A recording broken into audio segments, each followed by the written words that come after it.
আসসালামু আলাইকুম সবাইকে সিস্টার বিডি থেকে ওয়েলকাম। আজকে আমরা যাচ্ছি বৈশাখী মেলায়। আমরা পরিবারের সবাই মিলে যাচ্ছি।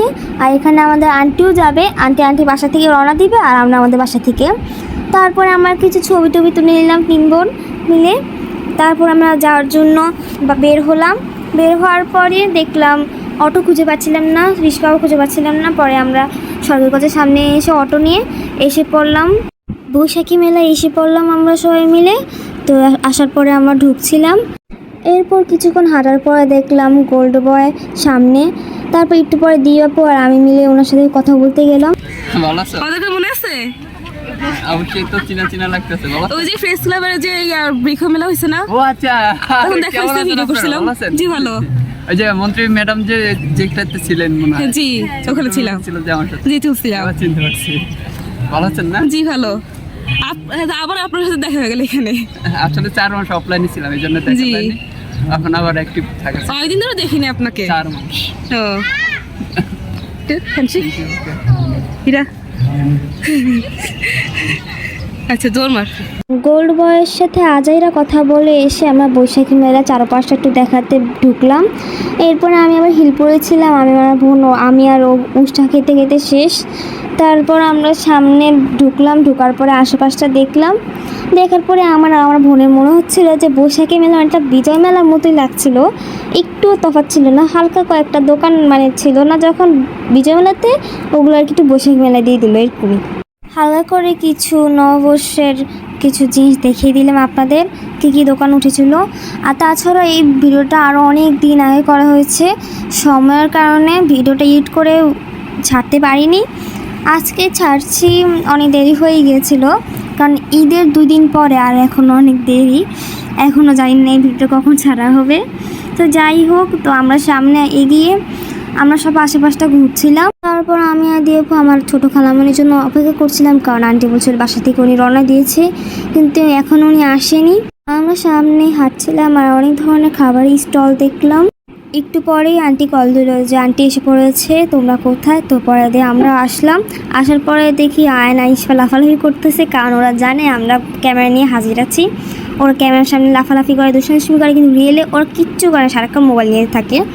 তারপর ওরা মোবাইল দেখে কত ঢং করার পরে আমরা সামনে গেলাম। তবে এক সাইড ছিল কি কোনো স্টল ছিল ঠিকই, কিন্তু কোনো কিছু বসেনি এখনও। তা আমি আর দীপু ওই সাইডে যে কিছু ভিডিও শ্যুট করলাম। এর ফাঁকে আমরা যখন ভিডিও করছিলাম তখন আন্টি পেয়ারা বানিয়ে অর্ডার করলো। আমরা এখানে ভিডিও করছি কিন্তু ভিডিও ঠিকমতো হচ্ছে না, আর ওরা এখানে সুন্দর সুন্দর করে বানিয়ে খাচ্ছে।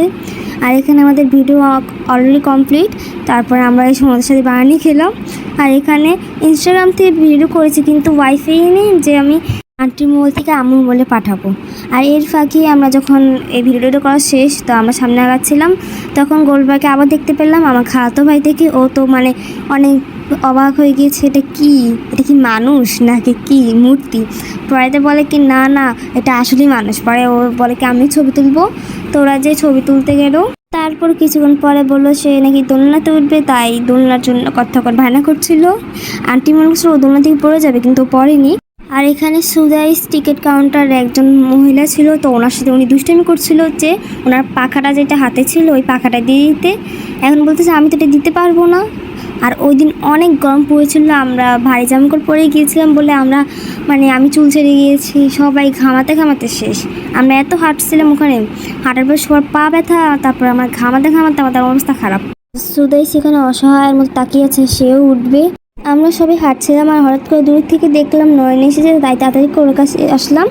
আমাদের ঈদের ব্লগে, তারপর ঈদের পরের দিন, তারপর আজকের ব্লগে, 3টা ব্লগে নয়ন আছে। তারপর একটু কথা বলে তারপর আমরা আর কি সামনে গেলাম। আমরা এখানে এসেছিলাম বিকালবেলা, কিন্তু আস্তে আস্তে সন্ধ্যা হয়ে যাচ্ছিল। তারপর আমরা একটু নদীর পাড়ে গেলাম, কারণ এর পাশে ছিল নদী। নদীর পাড়ে যেয়ে দেখে আশেপাশে অনেক মানুষ, সবাই ছবি তুলতেছে। তারপর আমরা সাইডে উঠে কতক্ষণ গ্রুপ ফটো তুললাম।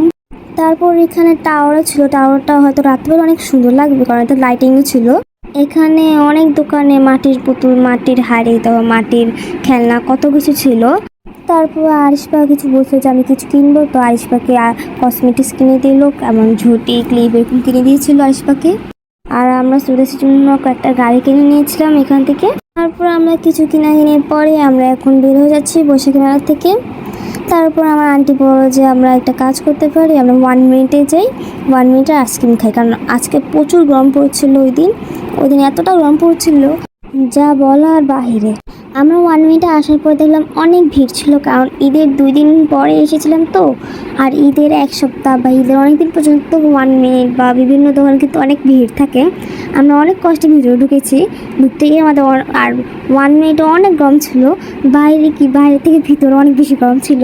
যখন ভিড়টা একটু কমলো তখন আমরা ফ্যামিলি সবাই ঢুকে সিটে বসলাম। তারপরে আমার অর্ডার দিলাম যে সবার জন্য আইসক্রিম নিয়ে আসতে। আর আমার আব্বু আইসক্রিম খেতে গিয়ে মোবাইলের উপর আইসক্রিম ফালিয়ে দেয়। তারপর আয়না এখানে মোবাইল দেখে মানে ও কত রকম রেসিল করতেছে, বলতেছে যাও খাও, ভিউজরা তোমার কাছে খাও, তোমার চাইলে খেয়ে আসতে পারো অদৃশ্যভাবে। তারপর আমরা বিল পে করে চলে গেলাম বাইরে। আজকের ভিডিও এই পর্যন্তই শেষ। সবাই লাইক করবেন, সাবস্ক্রাইব অবশ্যই করবেন। ফেসবুক থেকে দেখলে লাইক এবং ফলো করবেন, ইউটিউব থেকে দেখলে লাইক করবেন, সাবস্ক্রাইব অবশ্যই করবেন। অন্য একটি ভিডিও নিয়ে আবার ফিরবো। আসসালামু আলাইকুম।